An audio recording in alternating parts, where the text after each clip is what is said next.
para os especialistas fazerem já esses cálculos tão rápidos, não importa se eles não estejam precisos, mas eles apontaram os dados, apresentaram números e acabam forçando com que o parlamento tenha que fazer uma reflexão sobre a sua decisão na escolha locativa. Eu não vou falar aqui de orçamento, acredito que vocês devam ter tido algum módulo de orçamento, mas só para a gente entender como que a questão da dívida pública tem uma relação aí simbiótica com orçamento. Não dá para falar de dívida pública sem falar da sua base, dos fatores que são determinantes ou que influenciam os fatores determinantes da dívida pública.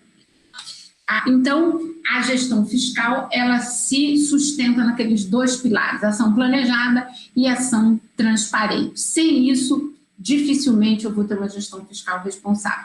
E quais são esses fatores determinantes da responsabilidade fiscal? Eu tenho as metas de resultado fiscal. Resultado primário, que é a diferença entre as receitas e despesas primárias, tirando aí as despesas financeiras com pagamento de juros, enfim, limites e condicionantes para gerar despesa de pessoal. Aqui é importante, não adianta eu só controlar lá a meta, o limite, se ele cumpriu ou não cumpriu. Eu preciso controlar as condicionantes de geração da despesa, porque depois que eu gerei uma despesa de caráter continuado e a maior parte das despesas, a maior parte do gasto dos entes da federação é com despesa de pessoal, então, controlar na geração, não é depois olhar e ver se o poder e órgão descumpriu o limite. Esse é um controle que precisa ser feito, mas ele não dá conta do desafio que é o controle do gasto público. O controle precisa se dar na geração. É na hora que manda o plano de carreira, na hora que autoriza a contratação de mais servidores. É nesse momento que você precisa ter um arcabouço jurídico e também operacional. Daí, transparência é super importante, porque a sociedade precisa ficar de olho nessa geração de despesa com o pessoal, porque uma vez realizada, você não consegue se livrar daquela despesa, reduzir aquela despesa facilmente. Limites e condições para conceder renúncia de receita.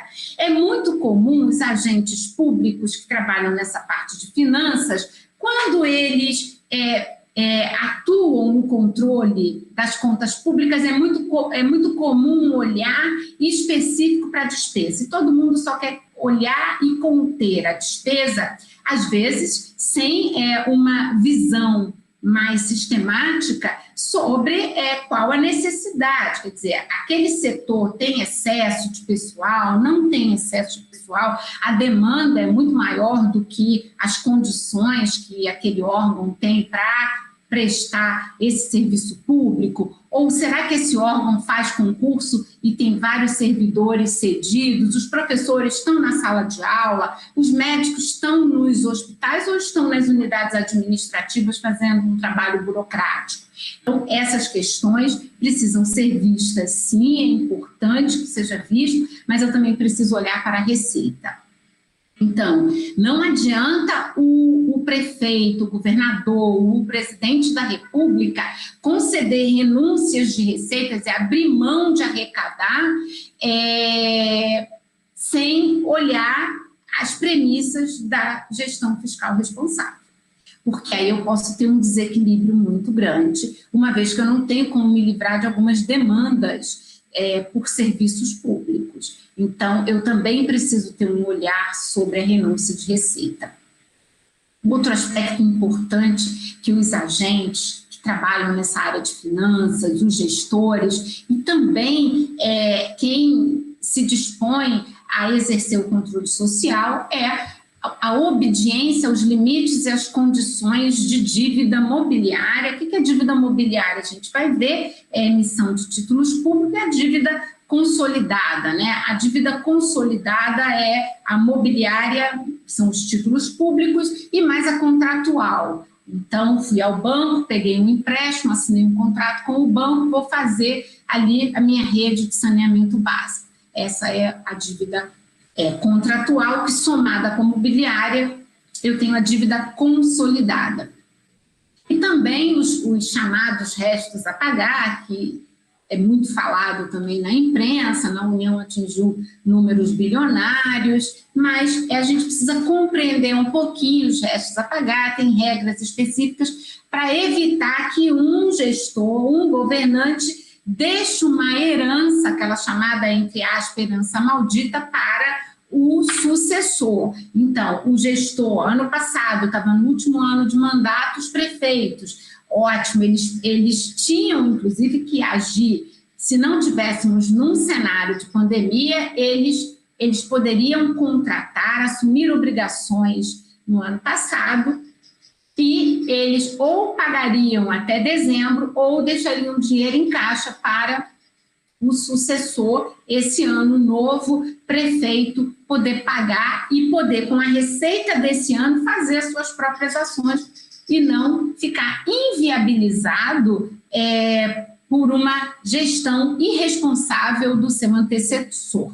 E esse é um conjunto, assim, sintetizado de uma forma bem sintética mesmo, da gestão fiscal responsável. Bom, aqui tem uma questão importante sobre transparência, e eu peguei esse exemplo que é bem interessante. Aqui eu tenho as despesas com pessoal do relatório de gestão fiscal publicado pelo Tesouro Nacional. Aqui ele mostra, assim, quando eu olho, eu vejo um crescimento, né, dessa despesa. É claro, ele evidencia essas despesas em valores nominais. Então, é claro, de um ano para outro eu tenho uma variação de PIB, eu tenho a inflação. Então, em valores nominais, será que essa é a forma mais transparente de dialogar com a sociedade sobre um gasto público? Então, são essas as questões que os agentes públicos, os professores que atuam nessa área fiscal, né?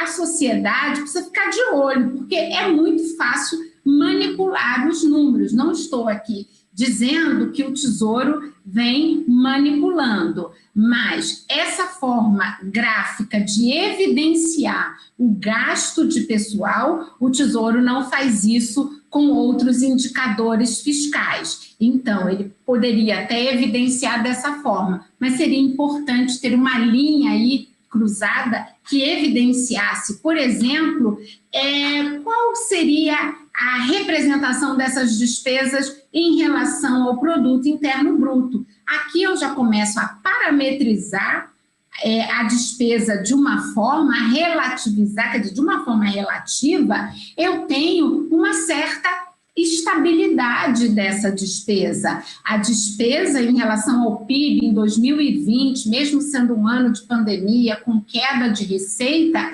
em relação ao PIB, ficou ano passado numa proporção menor que em 2009, quando tivemos a crise financeira, no mesmo patamar de 2010 e menor que em 2020 do que em 2000, que foi o ano inicial da série histórica do limite de pessoal. Então, é muito importante a gente ter um olhar crítico sobre os números, e por isso apenas transparência não basta. É preciso visibilidade, é preciso dar visibilidade aos números. Transparência é isso é transparência. É visível, é compreensível? Será que todo cidadão tem acesso, sabe onde encontrar o PIB, diferenciar o PIB nominal do PIB de outros PIBs, né? São vários PIBs. Então, assim, é possível, aqui há espaço de uma melhoria para que seja dada visibilidade sobre esses números? Eu entendo que sim, tá? Que há, sim, meios de você ter. Para a gente ter essa série, eu tive que fazer. Os dados estão no site do Tesouro Nacional, mas ele não apresenta para a sociedade dessa forma parametrizada para que a gente possa comparar em 2020 a situação de 2000 dos gastos de pessoal da União em relação ao PIB. Então, aqui é só um exemplozinho de como que é importante a gente ficar atento. Bom, entrando para o nosso tópico de dívida e operações de créditos, né? O que é empréstimos, enfim, aspectos conceituais são importantes, gente. Nos meus 20 anos que eu trabalho na área fiscal, e eu trabalho na mesma área há 20 anos, eu me inaugurei no controle externo em 2000, meses antes de ser aprovada a Lei de Responsabilidade Fiscal, e desde então eu trabalho com a mesma coisa, fazendo a mesma coisa, mas sem rotina, porque a área das finanças é uma área muito rica, dividida em vários aspectos. Eu não trabalho só com dívida, eu trabalho com dívida, com o financiamento da educação, financiamento da saúde, financiamento previdenciário, enfim. A parte de finanças ela é bastante ampla, orçamento público e, sem dúvida, o endividamento. Tá? Um dos pontos assim, extremamente delicados são os aspectos conceituais. As brigas que existem, as divergências, os conflitos jurídicos que surgem em relação ao endividamento são conflitos, sim, jurídicos. Só que é um jurídico que não... A Lei de Responsabilidade Fiscal ela é uma norma de finanças, obviamente é uma norma, ela faz parte do ordenamento jurídico, mas ela dá juridicidade a conceitos econômicos, contábeis, e aí é o ponto delicado. Nem sempre, apenas com conhecimento jurídico dos profissionais da área do direito, se consegue compreender. Eu sempre comparo esses conceitos econômicos que estão por trás dos dispositivos da LRF, eu comparo bastante com o direito penal. Me lembro das minhas vezes que eu estudei direito penal e assim, eu olhava às vezes um texto do Código Penal e eu não conseguia entender onde se queria chegar. E aí, quando eu assistia às aulas, o professor dava os exemplos e aí a coisa ficava mais clara para mim. Então, essa é uma deficiência minha, não tenho formação na área jurídica, mas sempre estudei para concursos e até mesmo na minha atividade, sempre com muito cuidado, né? Mas realmente... há vários dispositivos do Código Penal que são assim. E na LRF tem umas ciladas, umas cascas de banana, assim, que são as questões conceituais e por isso eu entendo que foi bastante oportuno esse escopo desse módulo colocar aí os aspectos conceituais. Esse é um aspecto tão delicado que a LRF traz numa seção específica aspectos conceituais, quer dizer, o legislador ele se preocupou de conceituar, porque senão o risco de conflito seria maior do que a gente vivencia nesses 20 anos de lei de responsabilidade fiscal. Esse ano a lei completa aí, em maio, no mês que vem, 21 anos, vamos celebrar a maioridade plena da nossa lei de responsabilidade fiscal. Bom, a questão conceitual aqui nesse artigo 29, ele é um artigo bem denso, sob o ponto de vista conceitual. A ideia aqui não é a gente ler, né? Vocês têm, aqui é só uma orientação para que depois vocês possam estudar, mas aqui há alguns aspectos importantes para a gente fazer uma análise sistemática, que isso é algo que os alunos têm bastante domínio. Você está gostando desse episódio? Então fica conosco e assiste o próximo bloco. Aproveita, assina o nosso canal, aciona o sininho e você será notificado de todos os outros episódios.